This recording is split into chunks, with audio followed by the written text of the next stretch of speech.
I'm sure you may have seen on social media these videos flying around about a zombie apocalypse. People sharing videos about other people seemingly wandering around vacant, disoriented, behaving erratically, suddenly erupting in rage. And I had my own personal experience of that last week. I will put a clip of that in this video. And also a lot of information about spiritual psychosis from a lot of people who might not understand what's really going on. Now, although I would not just simply say that people are walking around like zombies, because that would just be adding to the illusion. However, I do believe that there is something that we need to pay attention to in terms of what we are witnessing in the world. I, for one, have noticed more and more people becoming dazed or appearing dazed, disconnected and completely overwhelmed. As mentioned, I recently went into a shop and without warning, the man behind the counter immediately began shouting at me. His eyes were intensely fixed. He was enraged. And the clearest way that I could describe it is that man was having a full-on crash out. But he also didn't seem very present in himself. I know he was being it, but he was being not present.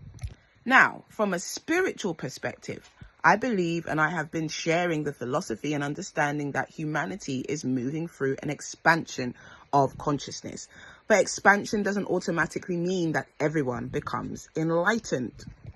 Expansion doesn't only bring about change. Expansion also exposes. It exposes everything within the mind. It exposes everything within our conscious reality and exposes to us the things that we cannot see. For a long period of time, our reality has been defined by what we called the third dimension, 3D reality. Our reality is governed by what we see, what we sense, what we smell, and we're also told we believe it when we see it. But I'm sure that if you were to assess where we were maybe 50, 60, 100 years ago in terms of our school of thought and where we are now, there has definitely been a shift. Now, I'm going to explain this a little bit to you, and I'm going to use science rather than woohoo. In many spiritual teachings and traditions, the fourth dimension is understood as the mental and energetic realm. It is the realm of thought, emotion, subconscious programming, symbolism, memory, and non-physical influence.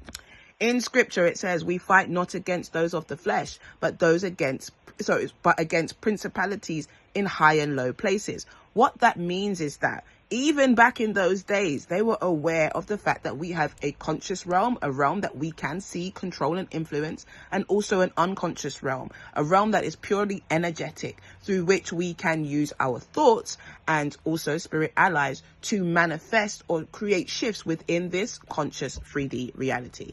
Stay with me, I'm cooking. So even within your 3D body, you have an understanding of things that are seen and unseen. And how you communicate or how you feel into those things is through your etheric body, your astral body, your thoughts and your emotion, and your nervous system. Because the nervous system is the interface between the physical body and the spiritual, energetic, the energetic reality. So the physical body exists within the three-dimensional experience, but our thoughts, our emotional patterns, our beliefs, our subconscious conditioning, which continually affect what we create and experience within the physical reality. And that is the fourth dimension, the realm where the thoughts, the emotions, the belief systems are constructed. But that's also the realm where spirits dwell, energies dwell. Thought forms are spirits. The things that you think take on form and take on energy. And so when we also have souls that have departed from this realm, they exist within that fourth dimension. So it's also the realm of spirits, discarnate spirits, earthbound spirits, entities. You get the gist. Now, those energies and entities need a physical body in order to experience the physical reality. And so when a human, a person who has the vehicle, is in a low frequency through stress, through burnout, through mental health issues, challenges, they are now vibrating at the frequency of those unseen forces in these fourth dimensional spaces. And that's why sometimes when you are feeling depressed, when you're feeling low, if you maintain that state for long enough, you will start to feel like it's amplified and that it's something that you cannot release. As a spiritual psychologist and someone who is trained in psychotherapeutic practices and shamanic practices, which help to release spirits from people's body, from their psyche, from their consciousness, from their mind, this is something that I have experienced in real time. So sometimes when people are stressed, when they're depressed, that's the time when those entities and energies can affect them, impact them, and attach to them. And sometimes those are the people that we see who seem like they're having mental health conditions. They seem out of themselves. They seem unable to pick themselves up. And it's not always because they don't want to. Sometimes it's because they have now picked up these energetic attachments. These energies need hosts. Remember that. So as we experience this expansion in consciousness, this understanding where things that we didn't believe before, we're now starting to see have some sort of foothold in reality. This is what causes the shift in consciousness, the shift in awareness. But what happens when somebody is not grounded within their own mind? What happens when they are carrying prolonged stress, unresolved trauma, suppressed emotions, sleep deprivation, substance misuse, fear, rage, or psychological fragmentation? What you get is ungrounded people that are open and susceptible to receiving these discarnate and chaotic energies. And some of them are your influences. Clinically, we know that extreme stress, trauma, drugs, sleep deprivation, and certain health conditions can disturb a person's perception and contribute to paranoia, agitation, disassociation, or psychosis, and also can leave you open to mental interference. Now, that can also happen through the technology that we have access to. A lot of the frequencies that you are open to, you're not aware of. You can't see them. A lot of the information you're receiving, some of this AI music, all of it is frequency encoded. And what happens is your subconscious mind is able to pick up on those frequencies. Your body's energetic field is able to pick up on those frequencies long before your conscious mind even believes that it can. And therefore, you can be influenced. Now, spiritually, many traditions would add another layer to this. That when someone remains depleted, fragmented, or emotionally overwhelmed for long periods of time, they may become increasingly vulnerable to energies and influences that amplify what is already present. Like I just said, some practitioners like myself who work with regression, spirit release, and soul attachment traditions believe that the earthbound consequences, or our earthbound consciousness, or other energetic influences can attach themselves to vulnerable people. And right now, most people in the world are vulnerable. Just have a look on social media. People are seeking God. People are seeking understanding. People are unsure of what's happening. People have taken vaccines. People have done things and they're trying to undo. They're trying to understand what's going on. And I want you to also understand that this is a spiritual interpretation, not a medical diagnosis, but my understanding of what's going on.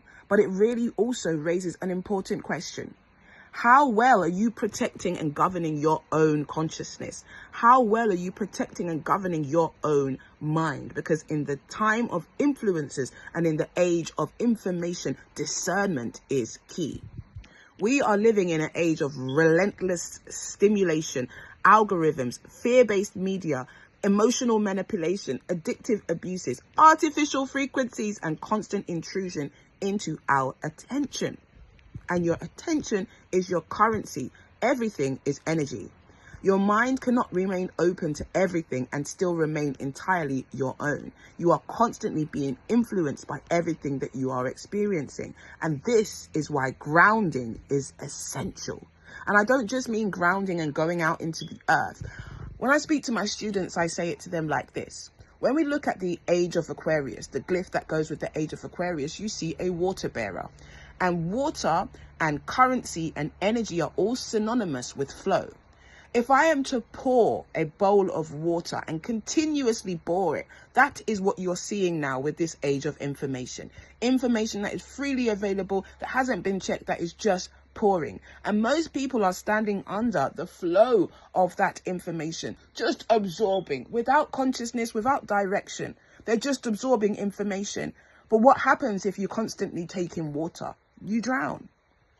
And that's what's happening to many people. They are drowning in their own misunderstanding. They're drowning in too much information. So what is the message here? What's the antidote? Through this pouring of knowledge, we learn to discern. And discernment is one of the key faculties when you are operating in the fourth dimensional space and beyond, because discernment is connected to your energetic system, it's connected to your heart. It's your ability to perceive the energy before it becomes material, before it's present. It's the same thing like when we feel people's vibes, right? So we are learning to activate these higher senses of discernment, of telepathy, of telekinesis through these experiences that we are going through. So even though it might seem like it's negative on one point, or on one hand, it's also showing us what we are actually capable of as humans, and also the things that can happen to us when we are not grounded and we are not stable and we do not understand the vehicle that is us. This is what I call you, your own universe, and it's your purpose and intention in life to master your own universe. Now, let me get back to the point. Grounding is not just about going outside in nature and putting your feet on the ground, even though that is a powerful thing for you to do because you are both an electrical and a magnetic being, and the earth is electricity and magnetism. So it harmonizes and polarizes your body. But also staying mentally grounded, doing your trauma work, doing your shadow work, sleeping properly, eating the right foods, hydrating, spending time in nature and regulating your nervous system, being mindful of what you repeat and what you watch repeatedly, and questioning the thoughts that do not feel like your own. These are the things that are going to help you. Reduce substances, ultra-processed food, and things that distort your awareness. Pray, meditate, cleanse your space, and strengthen your spiritual practice, because to strengthen your spiritual practice is to arm yourself in both the physical and the unseen realm. And when somebody appears to be tripping out, don't immediately mock them, provoke them, or turn their stress into entertainment. Maintain your safety, but recognize that they may be experiencing a medical emergency or even a spiritual emergency, which is a psychological term that I'll go into in maybe another video. And so what you don't want to do is turn what's happening for them in that present moment into a spectacle, because it can happen to any of us at any time. This is the time, like I said, of discernment. Be mindful also of what you see on the internet, because you are eating with your eyes and feeding your mind. What are you feeding your mind? Because those things will influence your thoughts, your feelings, your emotions, even when you don't realize it. Have you ever sat down and had a thought or skimmed something on the internet and all of a sudden it becomes a part of your algorithm? You see it in another app, or it becomes showing up in your reality. This is how the fourth dimension works. As you feed your mind something, your mind, or your the RAS part of your mind, now starts to look for it in your reality. And so you therefore now start to manifest that which you have received in your mind into your reality, whether it's real or not, because the subconscious mind does not care whether something is real or not to be believed. It needs your intention, it needs your emotion to recognize it as being real. So when we walk around in fear, when we walk around charged, we are not in control of our body. And so it is important that we get to a stage where we do enough work on ourselves so that we can be a clear glass of water. What does that mean? That we have clear thoughts. We're aware of how our energy flows within us, and we allow ourselves to be in a constant communication with the divinity within self. This is not the time for us to outsource our divinity. This is not the time for us to also mock what's happening to others. And it's also not the time to be looking up in the sky for signs and wonders. There are many things vying for your attention. So it's time for you to protect your mind, protect your body, protect your peace, and protect your energy. Because as consciousness expands, anything that has not consciously been tended to will also become amplified. So do your shadow work and don't become a zombie.